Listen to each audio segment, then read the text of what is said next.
ಯಳಂದೂರು ತಾಲೂಕು ವಕೀಲರ ಸಂಘದ ನೂತನ ಜಂಟಿ ಕಾರ್ಯದರ್ಶಿಯಾಗಿ ವಕೀಲ ಗೌಡಹಳ್ಳಿ ಮಹೇಶ್ ಅವರು ಅವಿರೋಧವಾಗಿ ಆಯ್ಕೆಯಾಗಿದ್ದಾರೆ.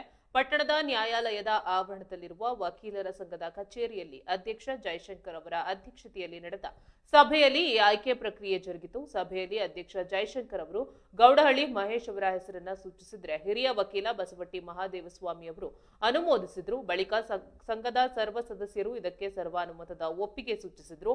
ಅವಿರೋಧವಾಗಿ ಆಯ್ಕೆಯಾದ ಗೌಡಹಳ್ಳಿ ಮಹೇಶ್ ಅವರನ್ನ ಸಂಘದ ಪದಾಧಿಕಾರಿಗಳು ಹಾಗೂ ಸದಸ್ಯರು ಆತ್ಮೀಯವಾಗಿ ಅಭಿನಂದಿಸಿದ್ರು. ಈ ಸಂದರ್ಭದಲ್ಲಿ ಸಂಘದ ಉಪಾಧ್ಯಕ್ಷ ಬೂದಿತಿಟ್ಟು ಮುತ್ತರಾಜು, ಕಾರ್ಯದರ್ಶಿ ಜಿಎನ್ ಸಂಪತ್, ಖಜಾಂಚಿ ರಂಜಿತಾ ಹಾಗೂ ವಕೀಲರಾದ ಬಿಎಂ ಮಹದೇವಸ್ವಾಮಿ, ಸಿ ನಾಗರಾಜು, ಅಂಬಳೆ ಸಿದ್ದರಾಜು, ಕೃಷ್ಣ, ಶಶಿಧರ್, ರಾಜಣ್ಣ, ರವೀಶ್ ಹೊನ್ನೂರ್ ಸೇರಿದಂತೆ ಪ್ರಮುಖರು ಉಪಸ್ಥಿತರಿದ್ದರು.